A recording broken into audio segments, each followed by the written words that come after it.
Hello, Marv Voorhees here with my first AEW review. First up on the Chopping Block, it's Double or Nothing 2023. Yeah, I got that right. But before that, a brief synopsis about my history with AEW. I've enjoyed it for the most part. I've been watching it ever since it founded back in the old days. Even though I've had some mixed feelings about how they've been running now and then, I haven't been keeping up with the product as often as I used to. Ever since Punk left, I kind of have been just seeing clips on YouTube, Twitter, and hearing things from the wrestling circle. So I was very interested to see this show. It's the first pay-per-view I've watched since, don't even know, the one when Punk won the World Championship. So I am familiar with some of the build, but not the whole thing. So if there's things I'm missing out on or things I just plainly get wrong, but I don't care. Fuck you. So, brief synopsis. What a show of two halves, eh? But let's get there when we get there. Let's jump straight into it with the 20-man Battle Royale. Okay, let's start the show off with the first match of the show, which is the Battle Royal for the Orange Cassidy Championship. I forget the name of it. It doesn't matter. This match is fun, but much like a load of Battle Royals, there's just a load of happening. Not really a lot of interesting stuff and moves until we start whittling it down to the final few participants. I will say this match, early on there was some fun lucha things, which was not fun lucha things. Early on there were some good lucha things. The luchadors really did steal the match. Yeah, I liked it. Fuck. There was nothing too exciting in this. There was some feuds that were ongoing, I guess. Like I said, I don't watch the product as often. One feud I did realise is that Swerve Strickland is still feuding with Keith Lee. This feud will never die. And I really wanted to die. So that was a thing. Next, we just had a bunch more Battle Royals. For some reason, Juice Robinson and Jay White were in this Battle Royal. Those guys are like new to this company, I believe. They should be put on like a top pedestal, especially when one of them was the former leader of Bullet Club. What's the other former leader of Bullet Club doing? Oh, he's competing in the main event. They don't have plans for Switchblade. I don't know why they signed him. Just, I guess, so no one else can. But you've got Switchblade, a guy who's already beaten one of your former world champions in Hangman in a Fatal 4-Way. I know he didn't pin Hangman, he pinned... But I'm nagging about this one thing too much. They should make a bigger deal of Juice Robinson than putting him in the throwaway Battle Royal. We need to fill up the numbers. And he gets eliminated, and he's feuding with Ricky Starks. I like Ricky. Ricky has... But this feud is... Ricky has come off a big feud with Jericho and MJF, but now it feels like he's in a cool-down period. Anyway, another thing I didn't care for this match is that Big Rex, or whatever they call him, he was the former Big E. They call him Big Rex or something. I don't know. I'm not going to bother correct myself. He was a dominant big man in this match, getting a lot of like eliminations over top talent. If you really wanted to make him look strong, maybe actually have him be the final two instead of Orange Cassidy and Swerve Strickland.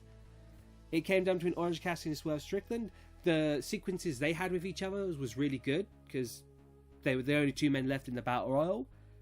And Orange Cassidy wins the Battle Royal in a very Orange Cassidy way. Just gently kicking the hand and not doing any super move. He's still champion. A fun start to the show. Nothing super extraordinary to like... But this is the first match of the show. For what they did a very good job. It was fun.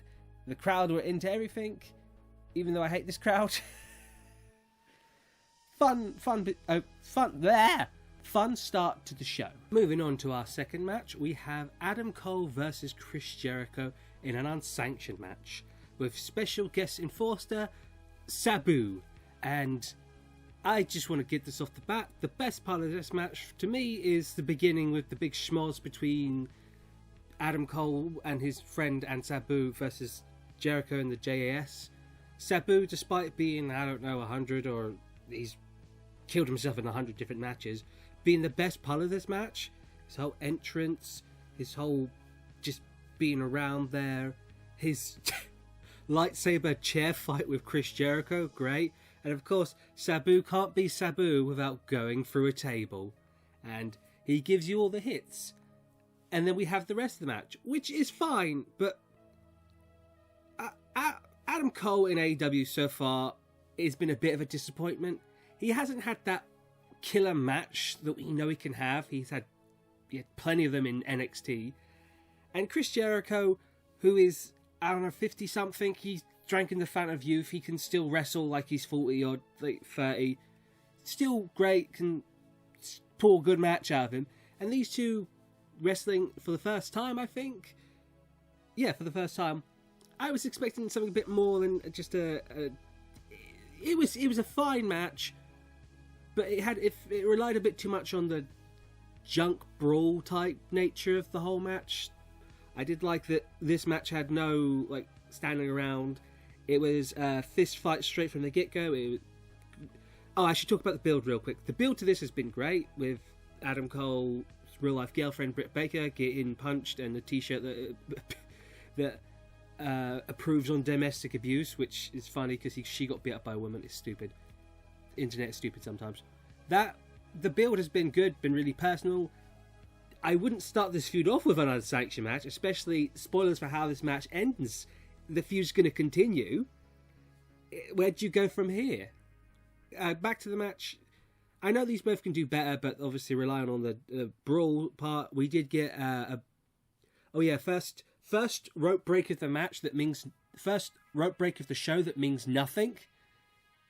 I'm not sure if it's just me, but every time there's a rope break in this show, it means nothing. Do any of these matches have rope breaks that care? I don't know. It's a weird thing. It was a weird trend of someone grabbing the rope, the referee shouting in the face, "No!" So that was a random thing. We got the obligatory Britt Baker and Saraya brawl, because, I mean, they're part of this storyline. They deserve to be here. It's a weird bit, because Britt comes out, hits Jericho with a kendo, Saraya comes out, gets hit with a kendo, and then they just run to the back. Bye, Saraya, see you in X match, I think? Well, see you in 2 matches' time, and you have nothing to do with this storyline. It was a weird bit. I didn't mind it. It needed to be here. It felt obligatory, though. And, so the match is a bit of a junk brawl match. You know, some fun spots, some not too creative spots. Fire extinguisher to get out of the walls was good. Jericho using fire extinguisher later. Powerbomb through tables. You get it all here. The ending I want to talk about, though, is complete rubbish. Rubbish, I say. So, Jericho gets hit by the, I don't know what he calls it in AEW, the knee to the back of the head with the chain. Best spot of the match. And then Adam, without pinning him, because he doesn't want to pin Jericho, he said out from the get-go he wants to beat Jericho up. So just gets on top of him and just starts pounding him so hard and with so much force that the ref has to stop the match, because he's damaging Jericho too hard of how much force and ruthlessness he's pounding him with. Just unrelenting force. Seriously though, Adam Cole's punches weren't like, I've seen worse, Karrion Kross, who I love to rip on, but I've seen better. And Jericho was in a match with Shawn Michaels, which I'm not sure if that was unsanctioned or just a no disqualification match, which also had a ref stoppage. But that one was so much more brutal than this. And an unsanctioned match ending by ref stoppage is stupid. The whole point of an unsanctioned match is that it doesn't matter what these two do to each other. The company will not be held responsible because these two have agreed to do horrible things to each other, and the ref's job is there to either make, I guess, the submission or the pinfall. That's all they're there to do. They're not there to make sure the referee... They're not there to make sure the participant's okay, because that's a given that by the end, they're not going to be. So it's so stupid, and it turns this match down, massively down, because that's such a bad ending. unsanctioned match ending by ref stoppage. And the dumbest part is that when Adam Cole finishes hitting Jericho, and the ref rings the bell, he just stops.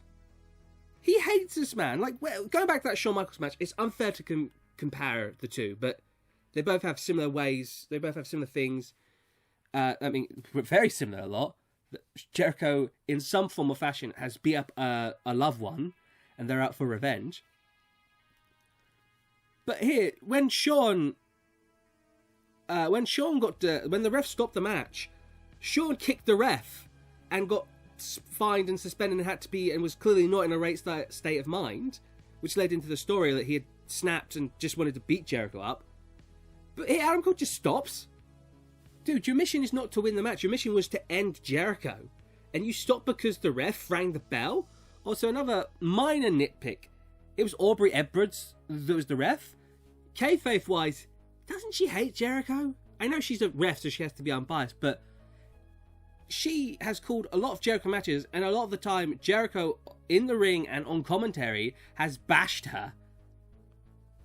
And I don't get why she would care for this guy. Kayfabe-wise, Jericho is a terrible human being who deserves the beating he gets. I just don't get, and it clearly wasn't even that much of a serious beating because he'll be competing the next Wednesday on Dynamite. What was the point of this being an unsanctioned match? Just have it be a no disqualification match. Gosh damn it. If it wasn't for Sabu at the beginning, this match would be terrible, but it's still I'm going to rate it in the smallest category of bad. But yeah, why that finish just boggles my mind, and I should move on before I have a brain aneurysm. First of all, enjoyable match, flat finish. Ruined it, brought the whole thing down. Let's move on. So, moving on from that, we've got our next match. The tag team match for the AEW Tag Team Champions as FTR defend against Jay Lethal and Jeff Jarrett. Jeff Jarrett are also accompanied by Sanjay Dutt, Samil Singh, and Karen Jarrett. Because bring the whole family, why not? Special guest referee for this match is Mark Briscoe, who just gotta love his referee t-shirt. Great. Like I said, the Jeff Jarrett stable, Jeff Jarrett surrounds himself with stables. One more to add to the long list. Why is Samil Singh here? I don't get this guy. From when I was watching, he didn't do anything, and from when I've picked up, he doesn't do anything. Why is he here? I get Sanjay Dutt. Heck, I even get Karen Jarrett, but why him? I don't know. It's a weird... Moving on. FTR, the current reigning and defending tag team champions. What more can you say about them? They're arguably one of the best tag teams ever. Easily one of the best tag teams in the world currently. Them, and I would say the Usos. So, you know this match is going to have some quality in it with these teams, because Jarrett and Lethal aren't no slouches either, even though Jeff Jarrett's like 50 odd or something. Guy stole the fountain of youth. And I would say Mark Briscoe, does a good job as special guest referee, apart from the first roll-up where he forgets the pin, but he quickly recovers in the second roll-up. He makes up for it by doing a fast count. And then, apart from that, when FTR are in control, you get that buttery smooth tag team offense attacks, all well good, lovely. And then the match quickly turns to standard tag fare where Jay Lethal and Jeff Jarrett take over Cash, isolate him for a long time. Dax gets the hot tag in, cleans house. They hit the Shatter Machine on Jay Lethal, and right before they get the free count, Sanjay Dutt pulls Dax. He pulls Dax out the ring, leading to everyone's favourite spot, where the referee does the big "Whoa, out of there!" Because why not? And he throws Samil Singh out too, because he ain't doing anything. And then straight after that, Jeff Jarrett tries to cheat, ends up smacking Mark Briscoe in the head with the guitar. I just want to say, I hate special guest referee matches when the referee's a wrestler and they get knocked out through a normal move when they're a wrestler. This makes sense. It's a guitar shot that's going to knock someone out for a while, especially if you're guitar shots in TNA where Jeff Jarrett did that to every slap nuts he hit. So that makes sense. I like that. I'm like, good. It reminds me of that one time when Shane was special guest referee in a Kevin Owens match. He got hit once and started going, ooh, ooh, ooh. Kevin Owens rightly shouts at him, like, you jump off tall things, but you can't take a hit. Yeah. So I like that Mark Briscoe got an actual foreign object hit with him. Although it's Jeff Jarrett, so not that foreign. And then we get my favourite spot of the entire match, possibly the entire pay-per-view, when Aubrey Edwards tries to make the save, gets stopped by Sanjay Dutt, and after she pushes him down, Karen Jarrett smacks her with a guitar before immediately falling over on her fucking arse. Great spot. I laugh every time. And then we had a moment I was dreading. Jeff Jarrett hits the title over Dax, hits the stroke, and I think, oh no, he's won the match. And then this isn't TNA, so Jeff Jarrett doesn't win every title he goes for. Dax kicks out, immediately starts getting angry over Mark Briscoe, who recovered and made the pin, slaps Mark Briscoe in the face. Mark Briscoe, nobody's bitch, slaps Jeff Jarrett back into a shatter machine. 1, 2, 3, FTR retain. This match I cannot complain about. Is it anything special? Not particularly, but it had a good storyline going into it. It had a good payoff in the match. It was a fine match. Everyone played their part really well. I enjoyed it. It's possibly my third favourite match of the entire show. That shows you how good this match was, and also the state of this show. Afterwards, we get a nice moment where FTR embrace Mark Briscoe. Karen looks angry because, I don't know, she shouldn't divorce Karen. I don't know. That's a low blow. FTR celebrate with the tag titles, and then to end us out, we get a nice emotional moment where FTR hand the tag belts to Mark Briscoe and let him celebrate. Tag titles he never had an opportunity to wrestle for due to tragedy. A lovely, heartwarming moment which just made this match really special. I really enjoyed this match. It had a lot of smoke and mirrors, obviously because some of the participants aren't all spring chickens anymore, but it was well wrestled. The story was great. Booking was right. I have no complaints of this match, surprisingly. Maybe except Karen should have got hit by someone. I don't know, she shows up, hits people with guitars and doesn't get comeuppance, and I know she's not a wrestler, so you can't let her take massive bumps. But apart from that, FTR winning was the right decision. This was an entertaining storyline. Well, not entertaining. This was an entertaining storyline. This was an entertaining match. I have no qualms with this. One of my favourite matches of the night. Okay, before our next match, we get a few backstage vignettes. One with Ricky Starks being beat up by the Golden Bullet Club, Jay White and Juice Robinson. They're run off by FTR, who've just come out of that match. Whatever. The next is that an ice cream truck?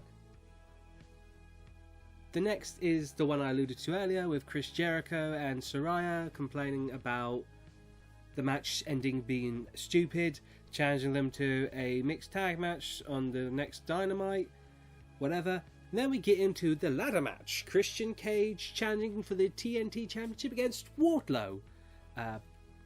This is war. There we go.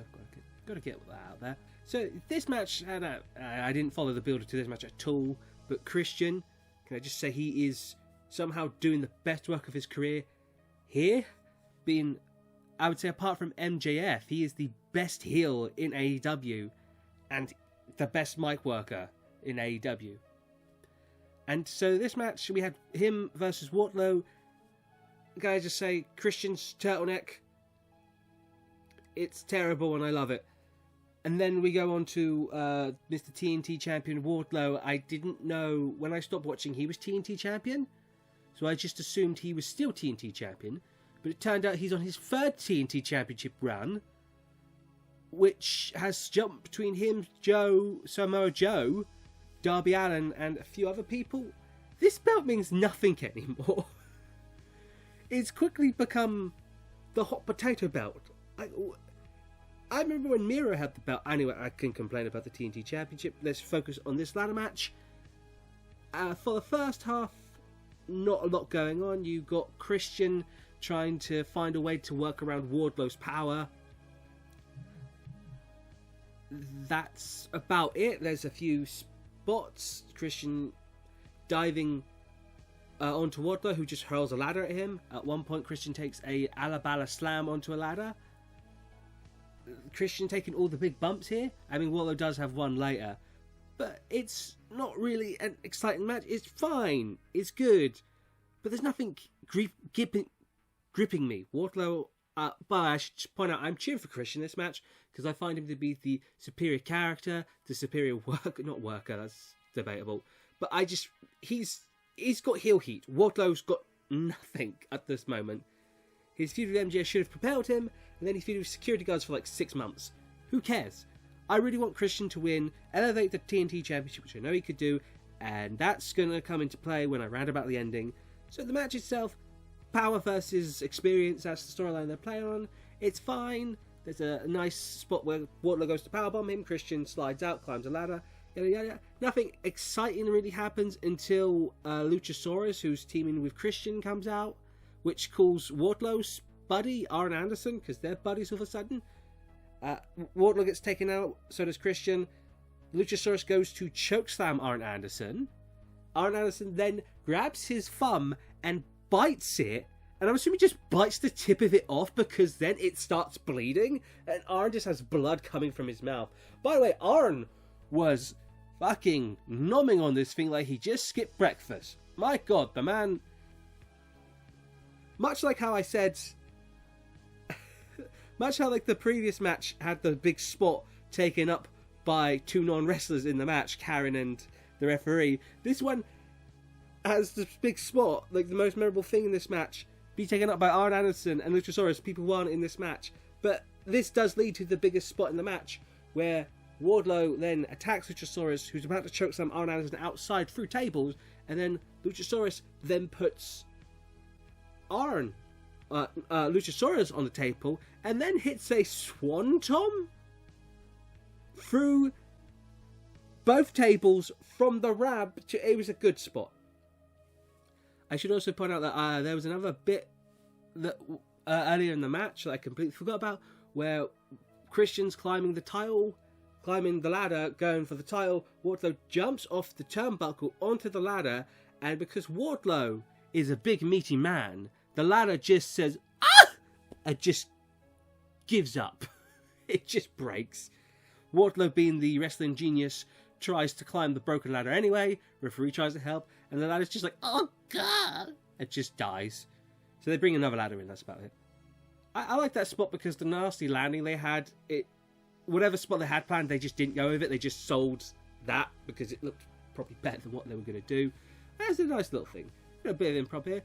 The finish of the match comes when Christian, after seeing Wardlow out, goes to climb the ladder again. Arn Anderson, because he's not done being the MVP of this match, goes into the ring. First he slaps Wardlow in the back of the head. He doesn't do that, but he should. He wakes Wardlow up, gets Wardlow in the ring, while Wardlow's still grabbing his bearings. Arn pushes the ladder, Christian falls, Wardlow catches him, powerbombs in, Arn sets up the ladder, Wardlow climbs up the ladder, grabs the TNT Championship and retains. Fine match with a good ending, but I think the wrong man won. Wardlow has no... This is all purely opinion, but Wardlow has nothing at this point. They had something, and then they kind of just wasted it, and I'm just done with Wardlow. The Wardlow experiment is done. He should leave for 6 months, come back with a new look, maybe a new attire, reinvent himself. I don't know. It's one of these things where, babyface Wardlow is not good, even though we all wanted him to turn babyface, but the road to getting there is better than the journey. But there is one more thing I want to talk about, is the camera gets a gnarly shot of Arn Anderson with blood coming down his mouth. Arn, because he's 60, 70, he's 60 years old at this point. Obviously doing all this stuff is knackering, so he's in the corner catching his breath with this blood coming out of his mouth. It's a horrific visual and I love it. And that's the best part of this match is Arn Anderson, a guy who's not even in the match. So, fine match, if a bit boring in some spots, with a good finish, but I think the wrong man won. Yeah, sure. Although saying that, it's going to be a lot better than the next match. Said match is next, and it's the AEW Women's World Champion match with Jamie Hayter defending her championship against Toni Storm. Now, on paper, this should be a really compelling match, because when Jamie Hayter won the Women's Champion, it was from Toni Storm. Toni, who is now playing the heel, was the face when she lost it. Jamie, who's now playing the face, was the heel when she lost it. So, now the roles are reversed. It's interesting. Also, Toni Storm has the X factor of being a part of a stable called the Outsiders. And so, we get Toni Storm's entrance first. I must say, this is the first time I'm hearing the Outsiders theme. Like it a lot. Toni Storm gives us a nice treat by giving us the gun show. Maybe you should have taken the jacket off first, Toni. And then we get Jamie Hayter's music. But no Jamie Hayter. And then we get Jamie Hayter's music. And then Jamie Hayter is on the floor. What's going on? Oh, it's the other two members of the Outside. Hi, Saraya. Welcome back. And Ruby Soho. Got to get that out there. They're beating up Jamie Hayter, which seemed a bit unnecessary because Jamie Hayter, walking into this match, already had an injured arm. So there was already one gimmick. Now you had the post-match beatdown and the stable stacked against her. Anyway, and then it gets bad. They throw her into the guardrail. They throw her into the steps. They put her right arm up to the steps. Toni goes for a drop kick, completely misses. It's so bad, and the catcher catches all of it in glorious HD. So bad that they redo the spot. And then they throw her into the ring. And I'm like, good. Okay, the match has officially started. Let's see what these two can put on. Next thing that happens is Saraya immediately starts unbuckling the turnbuckle because that's straight away. Like, no more. And the ref doesn't do anything because the ref is incompetent. It makes sense to the turnbuckle to be unbuckled because that was the way Jamie Hayter beat Toni Storm for the Women's Champion, so it makes sense it would be a vital point of the match. But come on, let the match actually happen first. But no, immediately after that, Britt Baker comes back out and says, I'm not done kicking your ass. They start brawling. Saraya gets brought to the back. Ruby Soho, who's such a good stablemate, just doesn't give a damn and just stays on the other side. But then she does give a damn because then she tries to untie the other turnbuckle.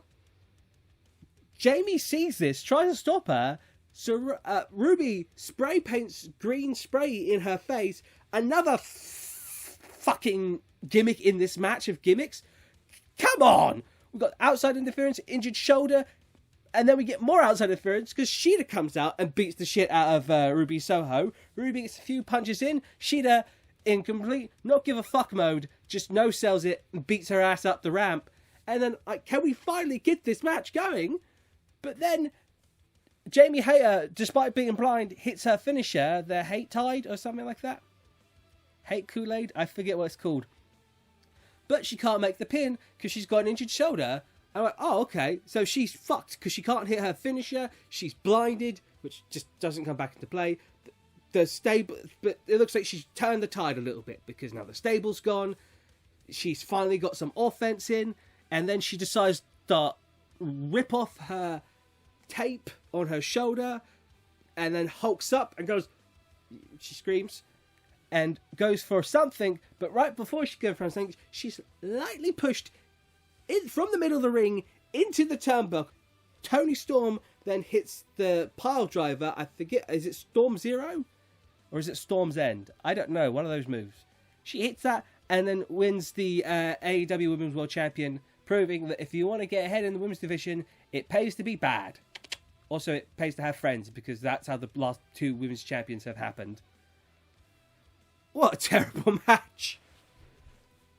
I believe these two can have good matches. They were former roommates. They spend a lot of time on the road. They're both competent wrestlers. This match was just so gimmick heavy. It was also really short. It was like 5 minutes or 3 minutes. That's including entrances and everything. I'm assuming they were just told to get all their shit in. Too much was going on. The match flew by. Barely moves happened. It was just terrible. It was shit. It was bad. It was bad. It was really bad. It was like moves were botched. Things were just like going at such a breakneck pace. It was so bad. Happy for Toni Storm. Maybe they can tell the story if Jamie Hayter wants to reclaim the championship before the big Wembley Arena show, so she can walk in as champion in her home country, or maybe the storyline is that she'll win the women's championship back in her home country. I don't know. The storyline wasn't bad, but you needed to calm the fuck down.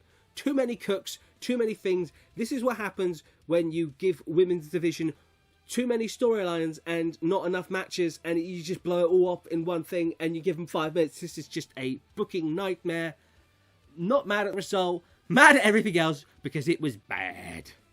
And yet somehow, it's not even the worst women's booking on the show, but we'll get there when we get there. Let's move on to the next match. The next match is the open challenge for the Houses of Black Trios Tag Team Championships, full of house rules, which you can see on the screen. 20 count, any 3 competitors can form a Trios Tag Team, no rope breaks because we hate them on this show, disqualifications from falls, and dealer's choice, which means the opposite opponent gets to make a rule of their own. So, we get the House of Black's entrance, Julia Hart leading the way, followed by Malachi Black, Buddy Matthews, and Brody King. And then the team to accept the challenge is The Acclaimed and Daddy Ass. And the match peaks right here because we get Max Caster's rap, which are always entertaining. He calls Brody King a drag queen, he calls Malachi doing blackface, and he makes fun of Buddy Matthews being cut by a kid named Dominic, which destroys him in this match, because whenever Buddy Matthews gets in the ring, they just shout, "Who's your mommy?" at him. And Dominic. Yay. And the second point of the match is Malachi does his sit-down spot, Anthony Bowens does a sit-down spot, and while doing that, he scissors himself. Very good, very good, very good. And the rest of the match is a bit of what you expect, and I don't really see why this was on pay-per-view. It's a standard tag affair match, no real big spots to speak of. Each team is good, but I don't know, the weirdly colourful Acclaimed against the House of Black feels a bit of a tonal shift. I know wrestling is full of those things, but this feels like a main event for Rampage, not a pay-per-view worthy match. I feel like this could have easily been cut or put on the pre-show. I don't understand why it's here. It's fine, but it never really gets out of that TV quality type match. And you get your standard affair where they work over Anthony Bowens for a long time, and then he tags in. The biggest bit is when Billy Gunn gets tagged in. He does a few famouses, walks right into a black mass. 1, 2, 3, House of Black retain. A fine match, but I feel like this shouldn't have been on a pay-per-view worthy. It should have been more of a pre-show, if best, or save it for Rampage or Dynamite. I just feel like it's wasting time here. Fine match, but nothing to really speak of, and is probably the most forgettable match on the entire card. So yeah, it was okay. Moving on. So our next match is for the AEW Women's TBS World Championship as Jade Cargill defends her title against Taya Valkyrie. Taya Valkyrie makes her entrance. Very nice. Jade Cargill makes her entrance. It's better. It's got a whole sing, song, dance number. It is a bit weird to see Jade Cargill, this serious, muscular woman wrestler, do a bit of a dance number, but yeah, it's a pay-per-view, it's special, why not? And we get to this match. Taya Valkyrie, who is the veteran. I should talk about Taya Valkyrie for a second, since I haven't. This is my first time seeing Taya Valkyrie wrestle. I didn't watch her while she was in TNA or NXT wasn't watching around this time. When she debuted, I was not watching, so this is my first time seeing her. And the best way I can describe this match is fine but sloppy. It's a lot better than the previous women's match because there's not 15 storylines going on at once in 5 minutes. This one's given time to breathe. The women are given time to do stuff.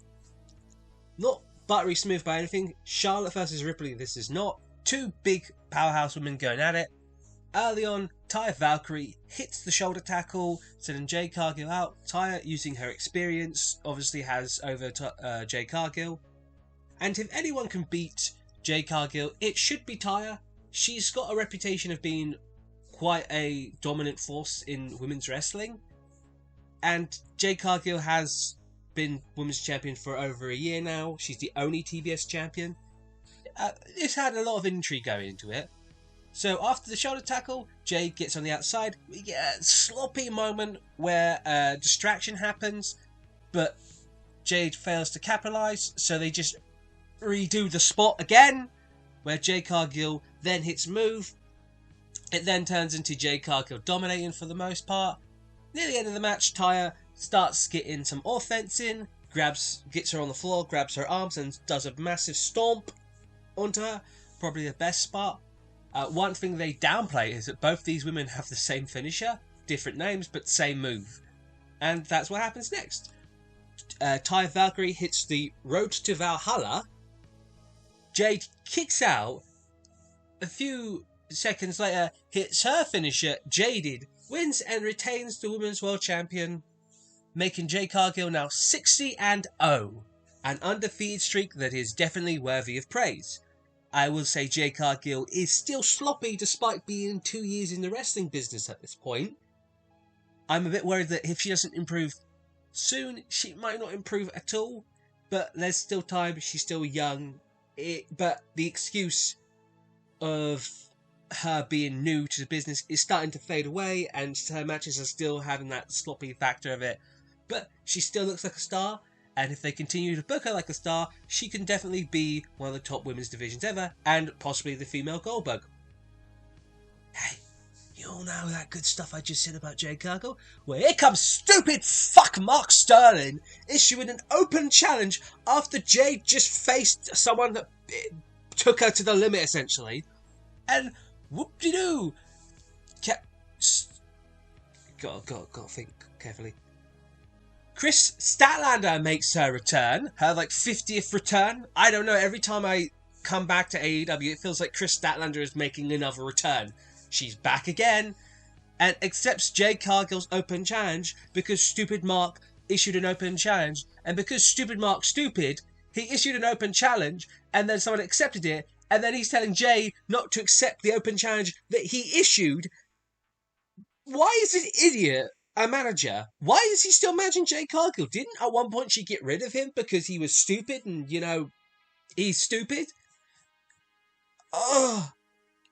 And so the match happens.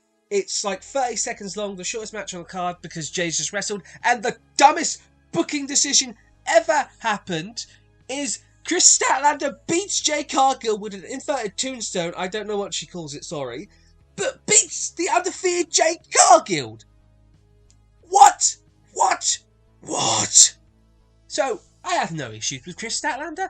If her being the one to beat Jade Cargill is going to happen, fine. But bloody heck, you've just made Taya Valkyrie look like a complete joke. Someone who's only been in the business only been in AEW for a little bit. She looks weak.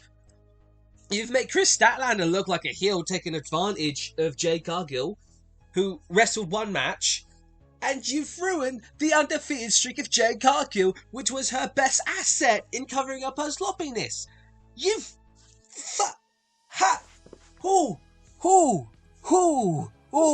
This is infuriating booking to an nth degree.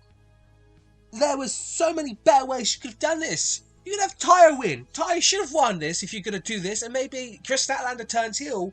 And I don't know, I'm not fancy booking this bullshit. This is so stupid. This is easily the worst booking on the show because it destroyed 2 years of build-up without any payoff. Somehow AEW has managed to recreate the dumbest way to defeat a streak. Kevin Nash beating the streak was dumb when he beat Goldberg, and somehow AEW has found their own way of doing a dumb way of having the streak end without... It's not satisfying, and I don't get why this dumbass crowd are cheering the whole way through. This is stupid.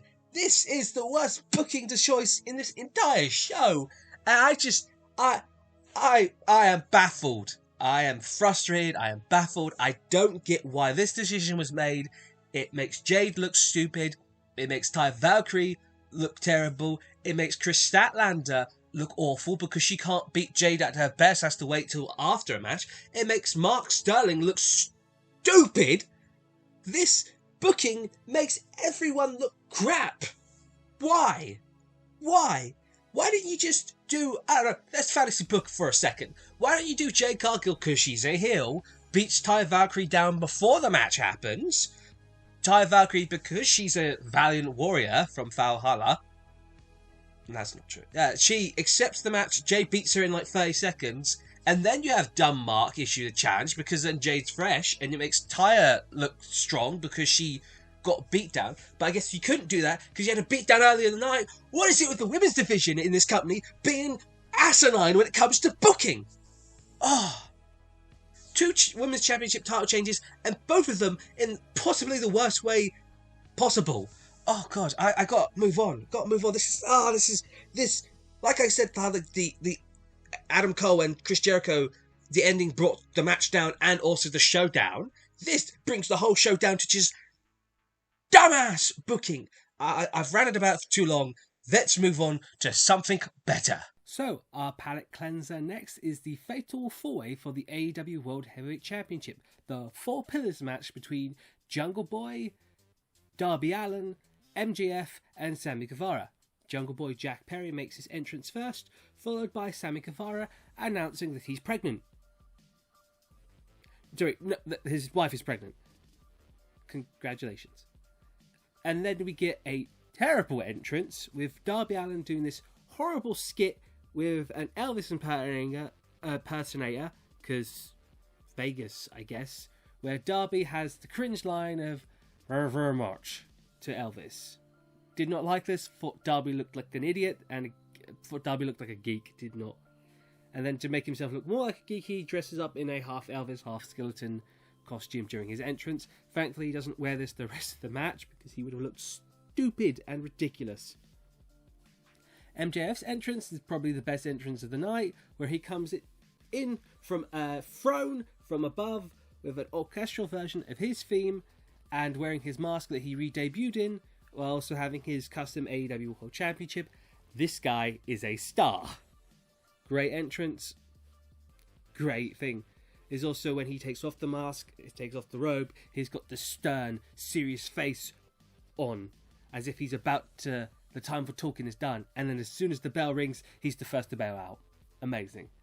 So, like I alluded to earlier, this match is great. I can't possibly talk about everything good in this match. The four guys here work their asses off, so I'm just going to gush about it, and I'm just going to talk about some spots, some of my favourite spots during the match. First of all, as soon as MJF gets back in the ring, they all take turns beating the crap out of him before they want to beat the crap out of him too much. They end up beating the crap out of each other. There's a lot of athleticism, agile, showing how agile these four young guys are. There was a triple drop kick between all three guys who do their own kick-ups. There's everyone gets their own tope suicide in. Of course, Sammy Guevara has to be Sammy Guevara, so he does a shooting star from the top rope to the outside. Everyone gets their move in except MGF, which is hilarious. There's a crazy top rope spot where two guys are fighting. Jungle pulls him down. They crash and land on MJF because he was too busy being braggadocious git. Another great counter from Sammy Guevara, who counters a tope from Darby into a cutter. Amazing. There's a great moment where MJF catches a super kick from Darby, shouts at, not Darby, from Sammy, and shouts at him, "You dumb motherfucker," and then immediately gets kicked in the face by Jungle Boy. Great stuff. amazing work all around these guys. There's a lovely spot where they all just clothesline, kicks, pound each other, and of course they all just get knackered and collapse because they're just beating the crap out of each other. It's great. There's MJF has a spot proving that he is the devil himself when he, just finding out that Sammy Guevara's pregnant, wife is pregnant, I should stop saying Sammy's pregnant, is expecting, he gets on the mic and tries to convince him to lay down so he can give him money for his baby to be. Sammy gets on the mic and says, "I'll lay down for you," rolls him up and then rolls him up, gets the 2 count, goes for his finisher. As a lot of crazy stuff happens, for the entire point of this match, I'd like to say that every time Darby and MJF try to pin each other, they both go for a headlock, which is a nice callback to their match a few years ago. There's a lovely spot where, 5 submission moves are countered, and it just ends up in this lovely, I don't want to say human centipede-esque, but a point where all 4 guys are in the middle of the ring, and they all have submission moves on each other. Once again, no rope breaks in this match, because rope breaks in AEW are stupid. There's another crazy spot where Jack Perry, Jungle Boy, jumps off of Darby Sammy and hits a Canadian Destroyer on MJF. There's also another great spot where Darby has MJF and Sammy Guevara outside and just runs up and just does a double clothesline. All 3 of them just splat over the barricade onto concrete. Gotta love the insanity. Then there's just it's felt like 2 minutes straight counter roll up spot where they just keep rolling each other up. It's amazing. No one gets the 3 count there, but it's great. MJF having a spot in just powerbombs Darby off the top rope. And my personal favourite spot of the match is when all 4 of these young guys each pull out a move from their mentor. Darby hitting the Scorpion Death Drop, Sammy hitting the Code Breaker, Jack Perry hitting the, what does he call it? Is it Kill Switch or Unprettier? I think it's Kill Switch. Kill Switch, and MJF, funnily enough, hitting a Crossroads. Great stuff. There's another brilliant spot in the match where Darby actually has MJF beat with his finisher. Let me try to remember what his finisher is called. Coffin Drop. He has the Coffin Drop hit on MJF. It looks like it picks him up, puts him in a headlock move, headlock pin, about to win, and then Jack Perry, who through this whole match, both babyfaces in the match, breaks it up. Darby has a shocked look on his face because these were the 2 babyfaces going in. They have a nice pounding moment. MJF brings in the AEW World Champion, attempts to use it. Jack Perry ends up having it. And when Sammy and MJF are both outside, Jungle Boy has an opportunity to hit Darby. But Jungle Boy, being a heroic babyface, throws the belt on the outside, refuses to use it. If he's going to win, he's going to do it the right way, which ends up costing him. Because Darby ends up hitting him with another Coffin Drop. And during this, my favourite spot, and I love this ending, MJF plants the world title on Jack Perry while he's on the ground. Darby hits the Coffin Drop and ends up getting knocked out. MJF putting a headlock roll up in, winning. Retains his world championship, and just, there's so much about this match. It's great. These are just the highlights from my personal point of view. This match was amazing. My favourite match on the show. It, like how the some bad booking dropped this pay-per-view's rating, in my opinion, this match brings it up, steps up. It makes all 4 guys look great. MJF looks like a good champion. It's amazing. Easily my favourite match on the card. Thank goodness that this match was able to deliver. If possible, I would have had this main event, but then again, the next match has got a lot more big stars in it and goes on for like 40 minutes, so I can see why. But the conclusion was foregone. We all knew that MJF was not losing the World Championship so soon. There was a point where I did think Darby had it. If anyone could take the belt from MJF, it would be Darby. I don't see Sammy. He's kind of been part of the JS for so long. And Jack Perry, I mean, I guess he could have won it. But it feels like there's so much story in this match. I only scratched the surface. If you have an opportunity, go watch it. Great match. And almost saved this entire pay-per-view. Love it. French kiss. Shit's about to hit the fan! Okay, so we finally have our final match of the show. The Anarchy in the Arena, the Elite versus the Blackpool Combat Club. It's the Elite's Kenny Omega, Hangman Adam Page, Matt and Nick Jackson versus BCC's Daniel Bryan, or Bryan Danielson, John Moxley, Claudio Castagnoli, and Wheeler Yuta. And the Elite have a great entrance where they come out to a copyrighted song, so I cannot sing any of the lyrics because I cannot sing and I do not want copyright. They do their cool Elite pose. I'm like, damn, it's good to see these. It's a shame we're missing one member. You know which one I'm talking about. The one who's got a tattoo and a pain in the neck place. Yeah, it's a shame he couldn't be here for this. Then we get, I forget the band's name, but they play BCC's Wild Fang. You make my heart sing. You make everything groovy. So they play that song. The BCC are making their entrances. Moxley, Claudio, Yuta, Danielson. And then the brawl just starts. And much like the previous match I just did, there's too much going on here. There's too much good stuff going on here. And it's a giant brawl. So even if I wanted to cover everything, that'd be physically impossible. They had 4 people commentating in this match. And they couldn't cover everything. So let's just go through some bits. Oh, like 2 minutes into the match, one of the refs get busted open. Lovely, love to see it. Hangman, who's been wearing an eye patch because he got screwed in the eye by a screwdriver, takes it off, throws it at Danielson. The brawl continues. Wild Thing is playing. The live band is playing Wild Thing the whole time the brawl is happening. It's great stuff. We get triple 4-way super. That's not triple. We get a 4-way super kick in the middle of the ring. Good to see it. I thought we'd get a BTE trigger, but we didn't. But oh well. This was cool. And finally, they give the singer of the band a break by knocking him out. Thanks, Matt and Nick. You've knocked out. Yeah, he was wearing a BCC t-shirt, so that's why they did it. I should point out the 4th member of the commentary team is, I want to say Excalibur, but it's not him. What's his name? Don Callis. That's it. Don Callis joins them. He's been anti-Omega all match, so that just shows you where his alliance lays, despite having a massive scar that John Moxley gave him.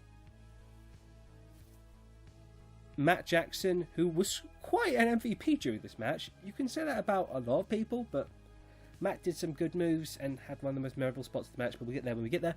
He started doing the bridging German suplex, Northern Lights, that's what it's called. Northern Lights to Yuta down the ramp. There's some miscommunications between Hangman and Kenny, and you're thinking, oh no, the tension is not fully healed. That plays in later to the match. Another throwback to a previous event at Double or Nothing is when Moxley throws Kenny Omega into the giant poker chip. Shows of the first time Moxley appeared in AEW, DDTing Kenny Omega onto a poker chip. And then shades of their Extreme Rules encounter, where the poker chip has barbed wire on it. And of course, Kenny takes a bump, and because Moxley's crazy, he wants to dive in the pool as well. But before that, we get one of the most hilarious images in wrestling, where Moxley forks Kenny. Somehow Moxley's bleeding. I missed how he started it, but like, you don't need a reason to bleed, he just bleeds. We get this hilarious side-by-side image where Moxley is stabbing Kenny with a fork, while Claudio, who's beating up Matt Jackson backstage. By the way, this whole action is all around the place. So insane. They mean it when they say anarchy in the arena. So Claudio is swinging Matt Jackson in front of the catering, swings him into a bin. These two images side by side literally had me dying on the floor laughing, because the first thought that came into my head is, this is wrestling. This is why I love it. Claudio then continues his abusive beatdown on someone who owed him money, I guess, by pile driving him into the back of a car. Then somehow a leaf blower gets introduced. Danielson has it. Yuta at one point has it. Yuta at this point takes off his shirt, so he's just wearing black trousers with black hair and black shoes, he looks like a skinny version of Steve Blackman. I'm okay with this. So Kenny, because he's in the Captain America inspired gear, gets a trash can lid, starts using it as if it's Cap's shield, deflects the leaf blower, which they never turn on, hits Danielson with the point of it, like it's Captain America's shield. Claudio, who is just like the supervillain of this match, I guess, grabs the shield and throws it out of Kenny's hand. I'm calling it a shield, it's a trash can lid. Amazing spot there.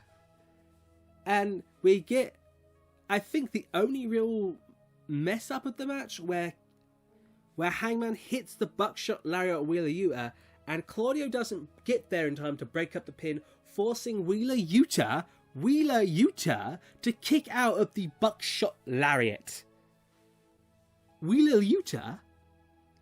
But then it's followed up by the greatest super kick of the show, and sadly only the second greatest super kick of the entire match, of the entire week. I mean, the Usos super kicking Roman was the super kick heard around the world. This was heard around the continent, I guess, where Matt returns to help his brother Nick, who's in a double submission move. No rope breaks, because of course no rope breaks. He kicks, I believe it was Moxley, or was it Claudio? I think it was Moxley. And his shoe explodes and sparks. What a great shoot. Claudio then just decides to go, hey, I'm not done. This guy hasn't paid me his money yet. Takes off his shoe, boots it into the crowd. Then, because we're not done punishing this guy enough, they get thumbtacks, take his sock off, and drop him in the thumbtacks. And then we get some Danielson action where he goes and is like a house on fire. Bukaki, that's not what the move's called. Psycho kneeing everyone, I forget what the move's called. Running knee to the face, finishing it over everyone. They then decide, because Matt hasn't suffered enough yet, because CM Punk's coming back, so we need to make Matt suffer. They put thumbtacks in his mouth. Claudio, because he's the supervillain in this match, uppercuts him. You get this great shot where he uppercuts him and all the thumbtacks come flying out of his mouth. The Bucks are pretty much dead for the rest of the match, leaving Kenny and Hangman to, in their own personal way, reconsole while surrounded by the Blackpool Combat Club. And then it's a really nice heartwarming moment seeing these two have mostly been at odds with each other and have never really been on the same page a lot in AEW. Finally have this nice we are the elite moment, and they just dominate. We get they take out most of the BCC. We get this very nice move where Hangman hits a Deadeye on I think it's Danielson, and then he leans it into Kenny Omega, who hits a one-winged angel. But then Wheeler Yuta breaks up the move, brings out a screwdriver, screws Hangman because he ain't been screwed enough in his damn AEW career. He then goes to screw Kenny, but Kenny is used to being screwed, so he's ready to screw the screwer. And he sets Wheeler Yuta up for another one-winged angel, but then the slidey fuck Don Callis comes in. I should also point out Don Callis is the one who handed Wheeler Yuta the screwdriver.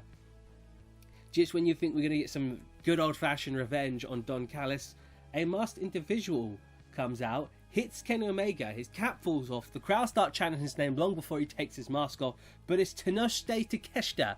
I hope I said that name right. Turning heel. I should also point out, he was part of this feud. I hadn't pointed out the storyline going into this match.